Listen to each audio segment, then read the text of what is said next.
So everybody shove an arm in the air, wiggle it around a bit. There we go, that's close to it. Come on, you two, should we wave back? Say hello to everyone. That's it, excellent. Now these two, they're both California sea lions.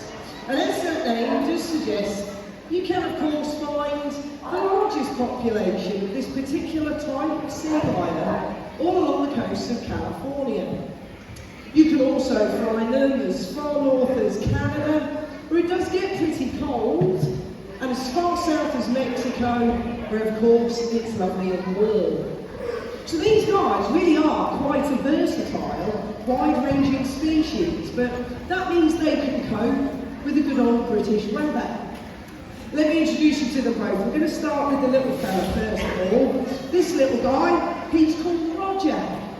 Roger, he's our middle sea lion. He's 10 years old. Very clever sea lion, Rog. Very excitable, but very, very friendly. He does love a little finger shake and start this way, don't you? Hello, man. How are you doing? You okay? And the kids. Quite a silly one. So that's Roger. Now, the big noisy one over in the corner there, he's called Arthur. Arthur, he's the biggest and the eldest of the 3 sea lions we look after. Arthur is 19 years old and he's weighing in at a whopping 24 stone.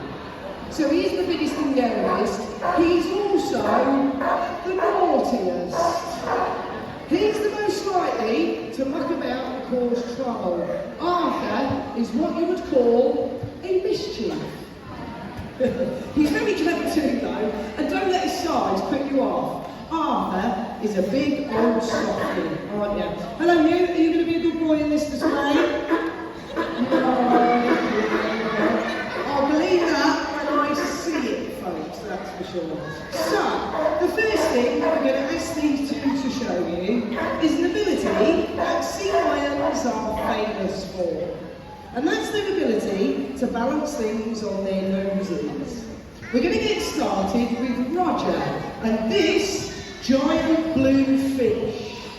Now, lots of people know sea lions can balance, but not everybody knows how they do it.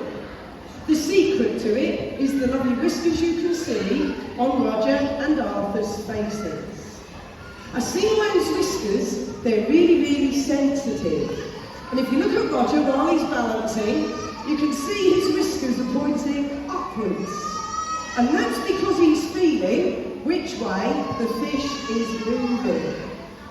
Roger's got to listen to his whiskers because they're telling him which way to move his head to stop the fish from falling off.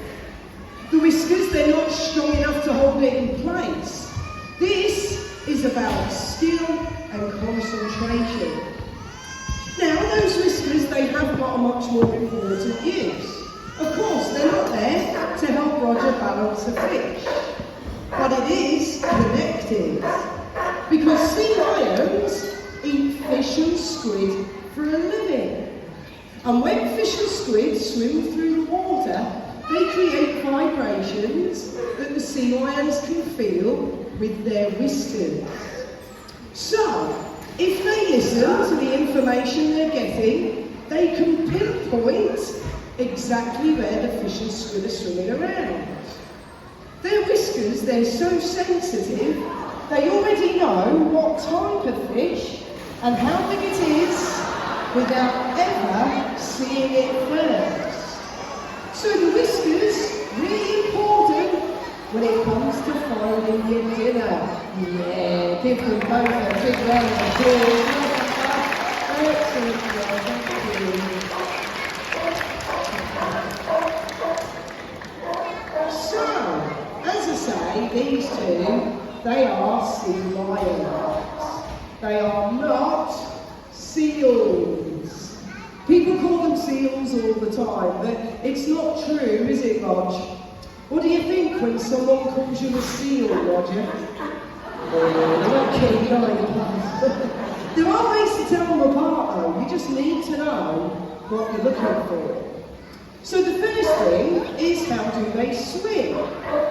A sea lion only ever swims using their massive paddle-like front flippers. Boys, show everyone your front flippers. Let's see what they look like. Let's have a glimpse. Now, when a sea lion swims, they look a little bit like they're flying because they move these paddles up and down, like a pair of wings, but through the water. This will propel them at a top speed of around 15 to 20 miles an hour. If Arthur and Roger were both seals, their front flippers would actually be about the size of my hands, and they'd be stuck to the side of their bodies like this. Roger, just hold your flippers back out, there we go. So look at Roger with his big flippers, and then there's a seal with their tiny front flippers. They're not that mobile, they can't really swim with them. So seals use the back flippers for swimming, and they move those back flippers from side to side like fish. Now, because these guys swim using their upper bodies, they've got incredible muscles in their chests and their shoulders, which means they are incredibly strong. And Arthur, he's very good at the old gymnastics, aren't you, bud? Show everybody how strong you are, Arthur. Let's see the front flipper stand. There we go. Now, only a sea lion can do this. Seals can't do it. Those tiny front flippers wouldn't support all that weight. Yeah, give that big round of applause.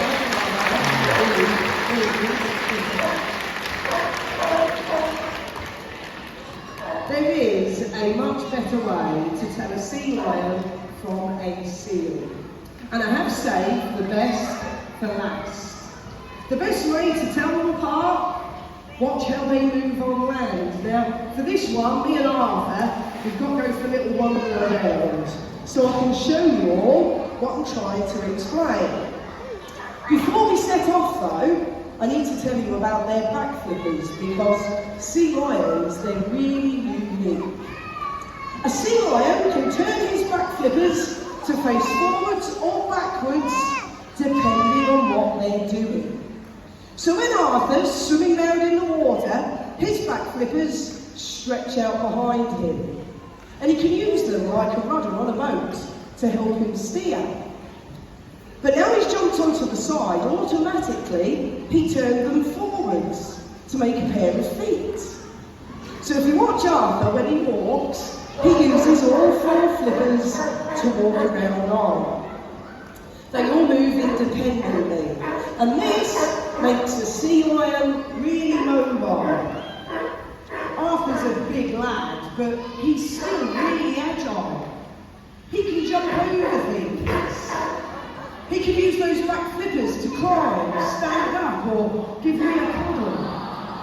These guys can run at speeds of up to 10 miles an hour, and they can roll themselves over, can't they?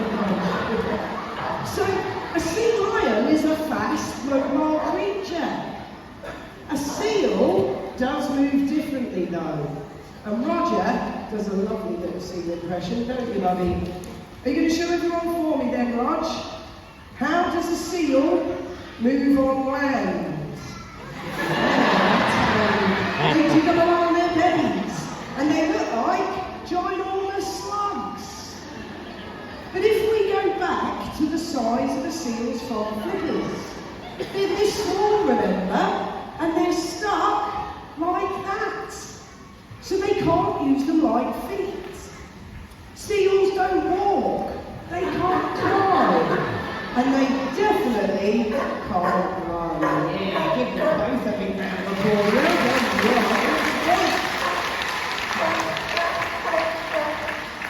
So they're the big differences, but there are a couple of things that seals and sea lions share. One of those things, we spoke about it before, it's their food. Their daily diet of fish and squid. Fish and squid, they're not easy things to catch. Sea lions still need good eyesight and a good sense of speed and direction. Here at Knowsley, we give these guys their fish. They've got mackerel and capelin on the menu today. Arthur eats about 15 pounds of fish a day, and Roger eats about 8 pounds of fish. But to show you guys how good they are at catching, I'm going to throw 5 rings to Roger. He's got to try and catch each one over his head, but he's got to do it while he's chasing after them. So Rog, you need to be in the water for this one. Alright buddy, you go, that's it. So the first one, we're going to chuck it over there. There you go Rog, there's another 2, there's 2, 3, 4. And that was number 5. How fast was that? That was just Rog. Really good. So, the other thing that seals and sea lions share is much more dangerous because it's their enemies. California sea lions have 2 natural types of enemy. The killer whale is the first, or the orca, that's its proper name, and then big sharks, usually tiger sharks, bull sharks, the hammerheads, and the great whites. But actually, the biggest enemy these guys face is us, it's human beings, and all the pollutions in our oceans. Oil spills, plastics is a big one. But actually, one thing that doesn't get much coverage, and we're going to talk to you a little bit about it now, is discarded fishing nets. This is a fishing net hanging up here. This is what they use on the back of ships to catch our fish. Okay? But when they have a problem with that net, they might have a hole in it that can't be fixed. There might be a big knot that can't be untied. But instead of throwing that broken piece away, what tends to happen is it gets thrown over the side of the ship and into the ocean. No harm done, right? But actually, a lot of harm can be done. We're going to show you why. I'm a naughty fisherman, I'm going to throw this broken bit of net away into the ocean. Arthur, he's hunting for his fish. He might be in deep, dark water. He might not necessarily be able to see. And look what's happened. He's got himself into a bit of a pickle because he's swum through it. It's now stuck around his neck. Now it's not a problem here at Knowsley. I'm going to go rescue him in a minute and take it off. But if Arthur were in the wild, that net is now stuck. And as Arthur grows and gets bigger, the net gets tighter. And it can cut into his skin, cause infections, or slowly start to strangle him. It's not just sea lions, seals, dolphins, porpoises, turtles. You think of anything that lives in the ocean. A discarded bit of net like this is a big problem. And as I say, it doesn't get spoken about at all. So we are leading the charge. Now even here at Knowsley, not everybody can find a bin. I think you guys would be disgusted if you could see what gets left behind in those grandstands at the end of every display. But even worse, some people actively throw things into our pools. Children's dummies, mobile phones, shoes, plastic bottles. It's endless. We've even had to start teaching the sea lions to bring things back to us. So we're going to use the plastic bottle example with Roger. I'm going to be a naughty guest and I'm going to throw this into the pool. Now it's usually done because people want to see what the sea lions will do with it. And in times gone by, they would have played with it until it broke into pieces. And it's those pieces that do the damage because if it's small enough, they can swallow it by accident and then it sits in the stomach. It can't be digested. You keep missing, mate. You're aiming for the bin. That bit there. That's it. There you go. So, that's what does the damage. Now, I've got a bit of a two-pronged attack here, folks. Firstly, I think it's quite sad we've had to teach the sea lions to do this. But also, if I can teach Roger, Arthur and Louis that rubbish needs to go into a bin, as human beings, we really don't have much of an excuse. So folks, at the end of the display, if you have any rubbish that you brought in with you, please pick it up. You've only got to bring it down a few steps, there's bins by the exit doors. And you never know, you might just save a sea lion's life by just popping it in the bin. Give Roger a big round of applause, and that was great.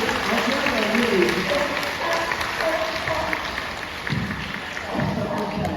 Well guys, you know what, we're quite close to the end of this afternoon's display. But before we go, we're going to ask these two to finish things off on a high note. Because we're going to ask them to have a go at a high ball jump each. Now this is where these two take in turns to leap out to the water and touch this pink ball with their nose.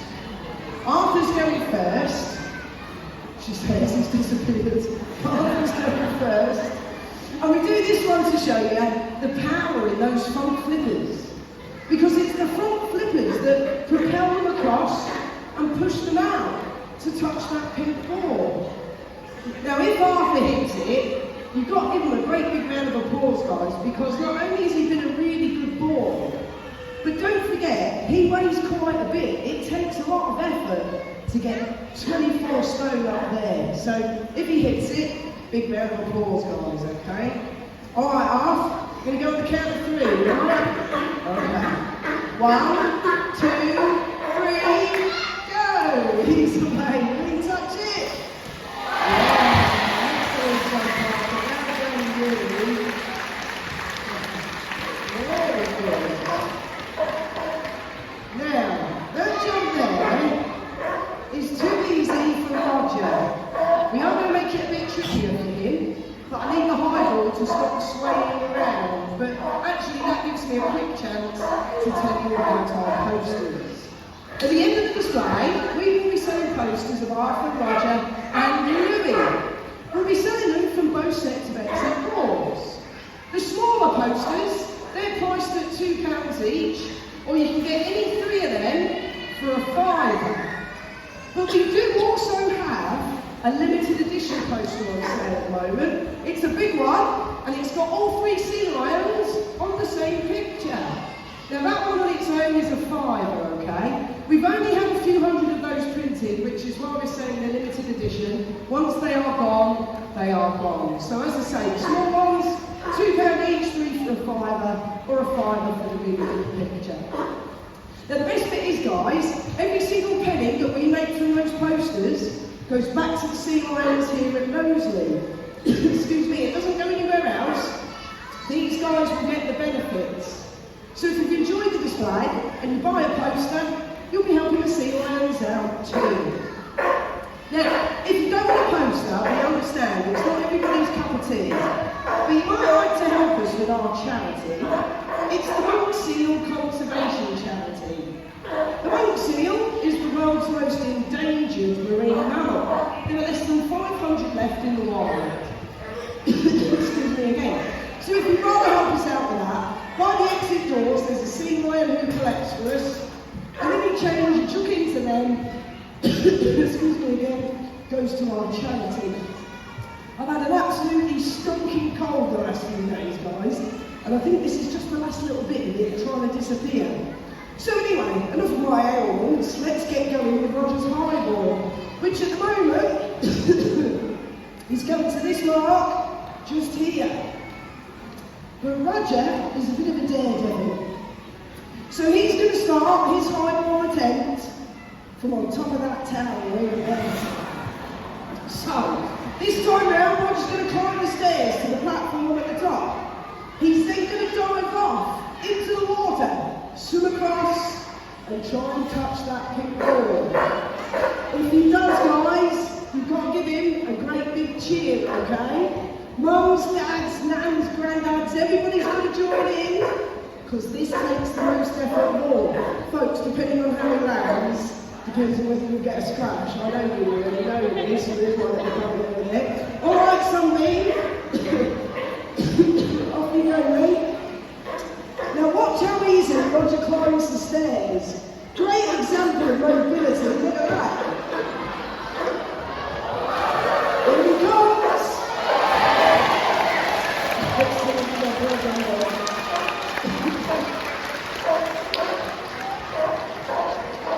Okay, alright guys, well, we are very nearly there, but please stay in your seats. We can't open the doors till we've had the final bits of health and safety.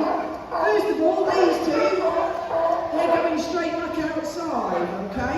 That's going to take me a minute or two, but once I'm back in, I'm going to go stand at the front over there. And if you've got any questions, please come and ask me. I'll have to talk about them, I'll do my best to answer. Secondly, folks, this is the important bit. Remember what I said about using the stairs. Please don't climb over the benches. You don't want any accidents. Be patient.